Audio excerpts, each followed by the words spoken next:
एक संत सभा का आयोजन किया गया और संत सबका मार्गदर्शन कर रहे हैं। और हमारी यही मंशा है कि 100% मतदान हो।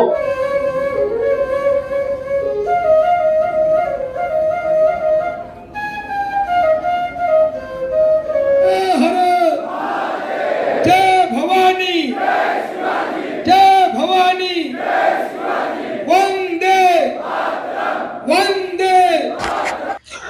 साधु संतों ने देश की आजादी, धर्म, संस्कृति और सभ्यता को पुनर्जागृत करने में हमेशा अहम योगदान दिया है। संतों ने देश की जनता को एक करने के लिए समय समय पर धार्मिक और सांस्कृतिक आधार पर जोर दिया है। हमारे प्रधानमंत्री ने भी कहा था कि भारत शाश्वत है क्योंकि भारत संतों की भूमि है। मीरा भाईंदर में उत्तर प्रदेश के मुख्यमंत्री योगी आदित्यनाथ की चुनावी सभा में उठे कटेंगे तो बटेंगे के नारे के बाद सनातनियों में लोक जागृति का संचार हुआ है, जिसको लेकर आदिशक्ति परिवार के सौजन्य से और विश्व हिंदू परिषद के सहयोग से एक संत सभा का आयोजन मीरा रोड के राधा कृष्ण हॉल में हुआ, जिसमें अखिल भारतीय संत समिति महाराष्ट्र के स्वामी भारतानंद सरस्वती, तेलंगाना ब्रह्मेश्वर पीठाधीश्वर के स्वामी ब्रह्मानंद सरस्वती, हरिनारायण सेवा संस्थान के आध्यात्मिक योग प्रमुख ब्रह्मर्षि भारत भूषण भारतेंदु, विश्व हिंदू परिषद के राष्ट्रीय प्रवक्ता श्रीराज नायर, महेश मिस्त्री की उपस्थिति में संतों ने मीरा भाईंदर के विभिन्न राज्यों के प्रमुख लोगों के बीच एक मत से कहा कि चुनावों में भारत को जोड़ने वाली शक्तियों को जिताना है, न कि तोड़ने वाली। संतों ने कहा कि मतदान संविधान द्वारा दिया गया अधिकार भी है और कर्तव्य भी, इसलिए सबसे पहले मतदान करें तथा पार्टी की नीति और नियत देखकर ही मतदान करें। इस अवसर पर मीरा भाईंदर 145 के उम्मीदवार अर्थात भारतीय जनता पार्टी के उम्मीदवार नरेंद्र मेहता भी संतों का आशीर्वाद लेने पहुंचे, तो संतों ने उन्हें आशीर्वाद दिया। आइए अब आपको बताते हैं कि संतों ने क्या कहा। मेरी तो भारत भक्ति जागरण यात्रा चल रही है पिछले 15 दिन से। भगवान बिरसा मुंडा के जयंती के अवसर पर और ये सहयोग बना है। 19 तारीख तक ये यात्रा है। पालघर, ठाणे और मुंबई में खास करके जनजातियों में मैं जाकर उन भाइयों को जगाने का एक प्रयास है। हम सौभाग्यशाली है कि हमें ऐसे धरती पर जन्म मिला है। हम सनातनी हैं, हम हिंदू हैं। सनातन का मतलब ये नहीं कोई जाति, कोई समाज, कोई प्रांत, ऐसा नहीं। अनेक जाति, उपजाति, अनेक समाज मिलकर सनातन धर्म है। और इस धरती पर केवल धर्म है, केवल सनातन धर्म है। अगर धर्म कहे आप तो केवल हिंदू सनातन धर्म है, बाकी मजहब रिलीजन है। और जब आदमी व्यक्ति जन्म लेता है, पैदा होता है, तो वो हिंदू करके ही आता है। बाकी उसको प्रक्रिया करके बना देते, वो अलग बात है। काट छाट कर अलग अलग बनाते रहते, वो हमारा कोई दोष नहीं, वो उनका है। इसलिए सभी सनातनी है। धरती पर जो भी पैदा होता है वो सनातनी है। इसको कोई स्थापन नहीं किया 1500 साल पहले आकर। इसलिए आप भाग्यशाली हो। लेकिन आप वर्तमान स्थिति जो है हमारे धर्म के सामने, राष्ट्र के सामने बहुत चुनौतियां हैं। तो समाज जातिवाद, प्रांतवाद, भाषावाद, वर्णवाद, पंथवाद, हिंदू बिखर रहा है, टूट रहा है। इसलिए तो नारा है बटेंगे तो कटेंगे, बटेंगे तो घटेंगे, बटेंगे तो टूटेंगे। हाँ, और जो खुद कटे हैं वो नहीं बट रहे। हमारा हिंदू समाज कोई आरक्षण के नाम पर, कोई जाति के नाम पर। अरे भाइयों, कभी धर्म के बारे में, राष्ट्र के बारे में कोई सोचे, थोड़ा समय तो निकालो। इसलिए भाइयों अभी समय आ चुका है, हिंदुओं को जागना पड़ेगा। हम क्यों ये बोल रहे? हम तो सन्यासी है, लेकिन एक धर्म के सिपाही है, एक प्रचारक है। और समाज में और राष्ट्र में जो भी चुनौतियां खुलेआम दे रहे, भारत तेरे टुकड़े होंगे, खुलेआम चुनौती, फिर भी उनके ऊपर कार्रवाई नहीं। कार्रवाई हमारे ऊपर होती है, एफआईआर हमारे ऊपर होते। पुलिस प्रशासन की हिम्मत नहीं उन लोगों पर कोई एफआईआर करे। तो सब कानून संविधान केवल हिंदुओं के लिए। हम तो हमारे तो हिंदुओं के लिए, उधर हम 5, हमारे 25, हम 4, हमारे 44, कोई कानून ही नहीं है। लेकिन अभी ऐसा नहीं चलेगा। इसलिए आपको सतर्क सावधान रहना पड़ेगा। और इस देश में अभी हम मांग करते हैं, हमारी वर्तमान भारत सरकार भी सक्षम है, आने वाले समय में जनसंख्या नियंत्रण कानून बनना चाहिए, जनसंख्या नियंत्रण कानून, लव जिहाद विरोधी कानून, धर्मांतर विरोधी कानून और समान नागरिक संहिता, कॉमन सिविल कोड, जो भी इस देश में रहता है सभी को कानून का सम्मान करना पड़ेगा, संविधान मानना पड़ेगा, तभी इस देश में रह सकते। नहीं तो हमें लगा था कि जाति के आधार पर देश का विभाजन हुआ, भारत माता के टुकड़े हुए।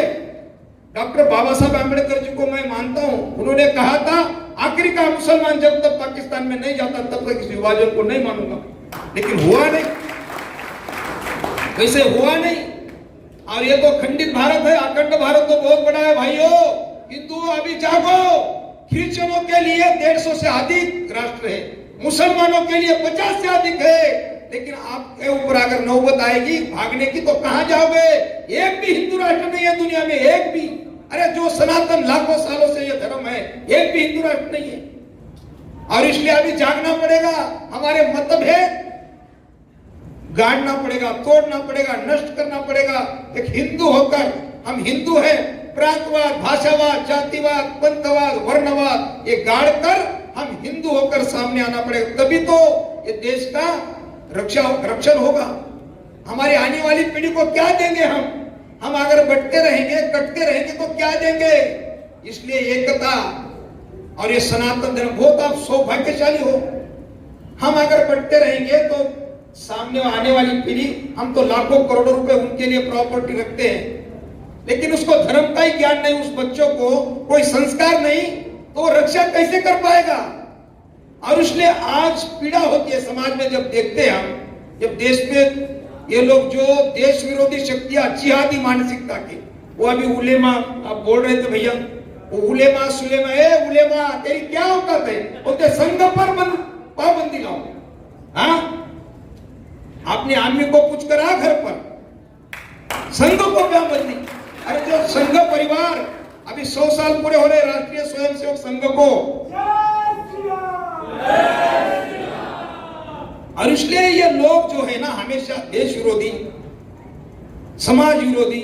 हमारा हिंदू समाज एक मानवतावादी राष्ट्रीय स्वयंसेवक संघ, देखो व्यक्ति निर्माण की एक प्रयोगशाला है, एक यूनिवर्सिटी है, यूनिवर्सिटी विश्वविद्यालय, संघ मतलब विश्वविद्यालय, व्यक्ति का निर्माण होता है वहां, और उन संघ पर पाबंदी लाए, बैन लगाओ। तुम कौन होते हो बैन लगाने वाले? तो ये हमेशा हिंदुओं के खिलाफ। अभी भगवा आतंकवाद शब्द भैया ने कहा, क्या भगवा आतंकवाद है?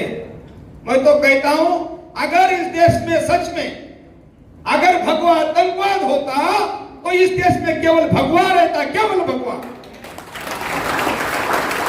तो हमेशा हिंदुओं के खिलाफ, कभी राम काल्पनिक, राम सेतु काल्पनिक, या ऐसी बयानबाजी करते रहते लोग। भाइयों अब देखो ये चुनाव, अभी लोकसभा के चुनाव हुए, थोड़ा हमारे लोगों ने भी गलती हुई, हम भी इतने हिंदू तो इतना बिखरा हुआ है ना, बहुत कभी इतनी पीड़ा होती है। क्या बोले इनके बारे में? बोले अभी 400 पार होने वाला है, मोदी जी आने वाले हैं, क्या आवश्यकता है वोट की? 40% वोट होता है कहीं कहीं जगह, लोग घूमने छुट्टी मनाने चले जाते हैं। और इसलिए जो गलती हमारे लोगों ने की और उन लोगों का हौसला बढ़ गया। देश विरोधी, धर्म विरोधी जो लोग हैं सक्रिय हैं, एक्टिव है, लेकिन देशभक्त हिंदू खुद को कहने वाले एक्टिव नहीं है, वो निष्क्रिय। स्वामी विवेकानंद जी कहते हैं कि जो दुर्जन शक्ति सक्रिय है, इस बात का मुझे दुख नहीं है ज्यादा। आप ध्यान से सुनना, मैं हमेशा कोट करता हूं ये वाक्य स्वामी जी का। स्वामी विवेकानंद जी कहते हैं कि जो देश विरोधी शक्ति है, धर्म विरोधी शक्ति है, दुर्जन शक्ति है, ये हमेशा सक्रिय है, एक्टिव है। इस बात का मुझे खेद नहीं है, उससे ज्यादा दुख इस बात का है सज्जन शक्ति, देशभक्त हिंदू मौन है, वो निष्क्रिय है, इसका मुझे ज्यादा दुख है। और भाइयों अभी डर कर नहीं चलेगा। अगर ऐसे हमारे जैसे छत्रपति शिवाजी महाराज डरते, महाराणा प्रताप, तो ये हम आज आजाद कैसे होते? हिंदू स्वराज निर्माण होता ही नहीं। और इसलिए महापुरुषों का बलिदान इस धर्म के लिए, इस देश के लिए, उन्होंने कुर्बानी दी, उन्होंने आहुति दी, बलिदानी दी, और इसलिए उनको जो उनका सपना था, उनका संकल्प था, ऐसा हिंदुस्तान हमें तैयार करना है, रखना है। तो इसलिए अभी बहुत चुनौती हमारे सामने, और इसलिए लोकसभा में कुछ गलती हो गई, अभी गलती नहीं होनी चाहिए, और इसलिए हमारे साधु संत और आशीर्वाद देंगे। बहुत सारे विषय है। श्रेष्ठ जन, गुणी जन, ये नाग दमयंती का कार्य करते। आपको लड़ाई लड़नी है सांप से। तुम्हारा कद है 1.5 फुट का। लड़ाई लड़नी है तुमको 7 फीट के लंबे सांप से। तुम्हें सहारा लेना पड़ेगा। सहारा किधर से मिलेगा तुमको? कहां से तुमको पुंज प्राप्त होंगे? कहां से तुमको बल प्राप्त होगा? जो तुमसे श्रेष्ठ जन होंगे, जो तुमसे गुणी जन होंगे, उनके चरण शरण में बैठने के बाद में आप पुनः ऊर्जा से आप्लावित हो उठते हैं। हाँ, जब भी आप अपनी क्षमता के अनुसार निर्णय नहीं ले पाते तो क्या कार्य करते हैं? अपने से श्रेष्ठ जनों से पूछते। इसलिए मैंने पहली जिम्मेदारी दी आपको, एक जिम्मेदार नागरिक होने की भूमिका निभाएं। इसके अतिरिक्त जिम्मेदार नागरिक की भूमिका कौन निभा सकेगा? जो एक जिम्मेदार व्यक्ति होगा, मनुष्य होगा, है ना, जो साधना युक्त जिसका जीवन होगा, जिसके भीतर में प्राणों का संचार होगा, है ना। हाँ, और अंतिम वक्तव्य, वो अंधे हैं मगर उनको दिखाना भी जरूरी है। हम आपके बीच में इसीलिए एकांतवास प्रिय है, किंतु आज इधर में आना जगदम्बा की नियति है। इसके अतिरिक्त मैं कुछ भी नहीं कहूंगा। वो अंधे हैं मगर उनको दिखाना भी जरूरी है। हमें हक चाहिए, अपना जताना भी जरूरी है।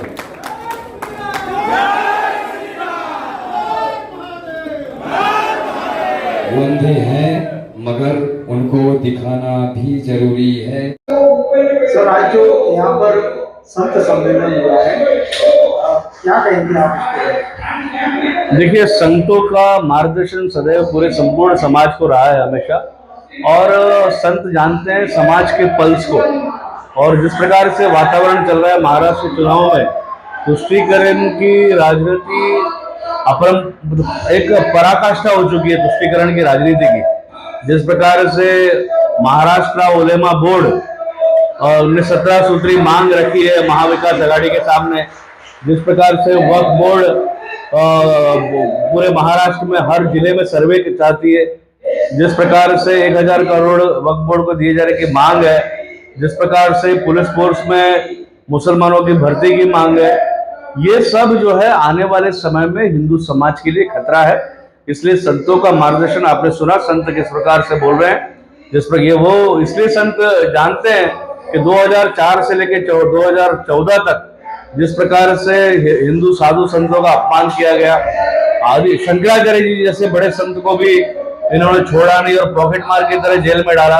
और हमने देखा कि भगवा आतंकवाद इस प्रकार की बातें कही गई, तो घोर हिंदू विरोध रहा। तो जिस प्रकार से वक्फ बोर्ड की जो कारस्तान है, ये सब आने वाले समय में हिंदू समाज के लिए खतरा है। उसकी जानकारी के लिए आज एक संत सभा का आयोजन किया गया और संत सबका मार्गदर्शन कर रहे हैं। और हमारी यही मंशा है कि 100% मतदान हो, और आने वाले समय में जिस प्रकार से हमारे पूर्वजों ने संघर्ष किया, निरंतर 1000 साल तक संघर्ष करते रहे अपने आप को हिंदू बनाए रखने के लिए, हमारा भी एकमात्र स्वार्थ होना चाहिए कि हमारे आने वाली पीढ़ी हिंदू बनी रहे, और ऐसी पार्टी का राज हो जो हिंदुत्व के लिए काम करे, हिंदू साधु संतों का अपमान न हो इसका ध्यान रखे, हिंदू मंदिरों का पुनरुत्थान हो। इसलिए आज ये संत सम्मेलन हो रहा है और यही संतों का मार्गदर्शन भी हो रहा है। धन्यवाद।